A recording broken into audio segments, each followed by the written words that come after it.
Bonjour et bienvenue, nous commençons le match entre le Biarritz Olympique Pays Basque et la section paloise avec un hommage à Federico Martin Aramburu.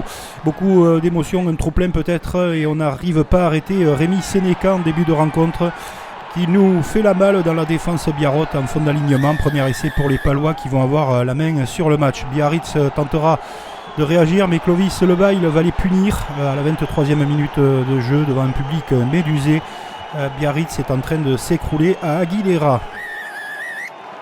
Il y aura tout de même une grosse réaction collective de la part des avants biarros avec cet essai de Peyre Blanc. Il va être auteur d'un doublé dans ce match, mais la chandelle, l'approximation de la fébrilité pour les joueurs biarros et cet essai en contre de cette équipe paloise de Barrett avec maintenant l'accentuation de la domination de cette équipe paloise, le renversement et une charnière de qualité dans cette rencontre, autant les remplaçants que les titulaires. Avec cet essai d'Antoine Astoy, Lucaré finira le travail pour une grosse victoire de la section paloise sans bonus. On commence à sentir le championnat de Pro D2 pour le Biarritz Olympique Pays Basque. Autre rencontre avec l'ASM Clermont-Auvergne qui recevait les Coujous de Brive au Michelin avec les Clermontois et une domination sans partage dans cette rencontre du jeu sur les extérieurs, du bon volume. Et Raka qui a toujours marqué contre les Brivistes, qui répète le geste et surtout qui trouve la ligne d'essai. Faoso réagira à la 9e minute de jeu pour les Brivistes, auteur quand même d'une première mi-temps assez sérieuse. Et derrière la puissance de Fritz Lee inarrêtable dans l'embut. Il fait rugir de plaisir les fans clermontois. La deuxième mi-temps, la domination va s'accentuer avec un doublé notamment de Georges Moala. Il trouve des solutions dans la défense. Ça va un peu trop vite pour les brivistes qui ont fait une grande partie la semaine précédente. Et ces brivistes toujours vigilants. Et Paracou qui arrive à nous gratifier de courses et d'essais assez somptueux. Notamment Marais.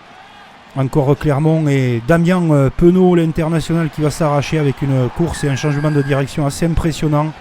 Le doublé de Moala, le voici toujours en puissance, qui démolit toute la défense briviste. Une victoire de Clermont modifiée, sans appel, face à des brivistes qui ont la tête ailleurs. Le derby entre le Racing 92 et le Stade Français Paris. On va se rencontrer plusieurs fois entre le top 14 évidemment et la Coupe d'Europe. Et ce sont les Racingmen qui vont dominer ce match de la tête et des épaules. Premier essai de Gomez-Sa en puissance, long travail de la part des avants. Belle séquence des Racingmen. Le Stade Français va réagir avec cet essai de Lester Etienne à la 15e pour remettre les Parisiens dans le match. Mais le Racing pose bien ses bases dans son stade. Avec un superbe coup de pied, et à suivre, c'est Teddy Thomas qui arrive dans l'embut. On connaît ses qualités de vitesse. Seconde période, le match en première période a été intéressant. On va lâcher Teddy Thomas et les chevaux et accélérer. Second essai doublé pour l'international français. Il va encore être merveilleux dans son choix. Teddy Thomas récupérer le ballon. Et c'est Venceslas Loré qui saisit l'opportunité. Travail de sape immédiat avec Chouzenou pour un nouvel essai. Le Stade Français frôle la correction avec les 40 points, mais ce passage et cette arrivée à hauteur de Barré va redonner un peu d'espoir pour la fin de cette rencontre où le Racing va multiplier les séquences, la maîtrise, la conservation de balles pour un nouvel essai de Loré, lui aussi un doublé dans cette rencontre. Et on va passer les 50 points. Un match totalement maîtrisé avec ce coup de pied savamment dosé par Gaël Ficou. Et le ballon récupéré, ça paraît si facile, par Juanimov. Très belle victoire du Racing 92 face au Stade Français Paris. Qui pouvait penser que le rugby club toulonnais qui se déplaçait au Loup pouvait revenir dans ce championnat? On va voir la parfaite démonstration, mais ce sont les Lyonnais qui commencent très bien ce match avec cette course et ce retour intérieur. Et la puissance de Baptiste Couillou qui marque le premier essai pour les Lyonnais.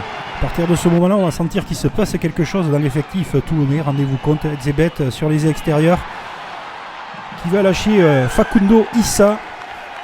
Oui, les Toulonnais, je vous disais, dernier du championnat il y a quelques mois. Pas grand monde n'aurait parié sur un tel retour.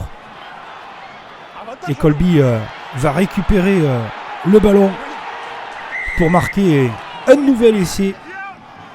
Et là, un véritable raz-de-marée va s'abattre sur les Lyonnais avec un nouvel essai pour Herito, son premier de la rencontre. Ça va être plus de 30 points en seconde période, une démonstration de force et collective, toujours avec le même Herito. Les Lyonnais ne touchent pas les pieds par terre, ce sont les Toulonnais qui trouvent les solutions, les passes sont libérées, il y a beaucoup de vitesse, il y a de la réussite et il y a Gabin Villière qui marque un nouvel essai. Une démonstration de rugby collectif de la part des Toulonnais qui s'impose avec le bonus offensif à Lyon. Ils sont toujours en course pour la qualification, les Toulonnais. Castres Olympique, stade toulousain à Pierre Fabre. La rivalité entre les deux équipes, de la tension, une rencontre électrisée, électrisante. Avec ce ballon bien libéré par les Toulousains. On est patient et la bonne course de Thibaut Flavand qui va passer les bras et retrouver son compère en seconde ligne, Arnold, qui marque le premier essai. Toulouse va manquer un petit peu de maîtrise dans ce match et comme souvent c'est Dumora avec ce drop magnifique qui va ramener les Castrés. Quand les Castrés sont en difficulté, on compte sur Dumora, Cocotte ou éventuellement Benramin ou Rodapileta. Palis va allumer la mèche en seconde période. Les Toulousains sont un petit peu fébriles dans la défense Memora et c'est l'international Barlow qui s'arrache et qui ne se pose pas des questions au cœur du jeu. Mais c'est Castres qui aura le dernier mot avec Botica à la dernière minute.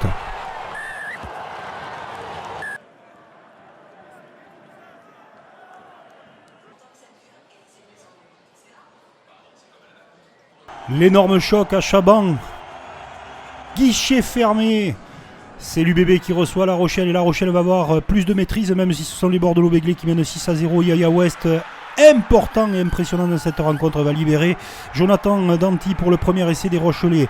La Rochelle a son quart d'heure avec Roule qui marque le second essai. Il y a plus d'agressivité dans l'intensité, il y a quelque chose en plus pour La Rochelle et surtout le bonheur de Yaya West et le bonheur des Rochelais, lui qui avait été tant malheureux, qui va donner la victoire à la dernière seconde pour les Rochelais face à l'Union Bordeaux-Bègles, le gros coup des Maritimes.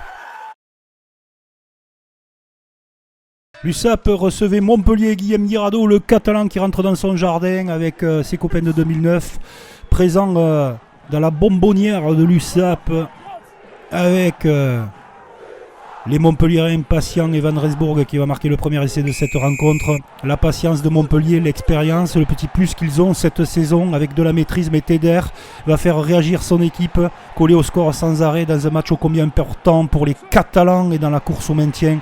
Teder qui marque 7 essais pour faire revenir l'USAP.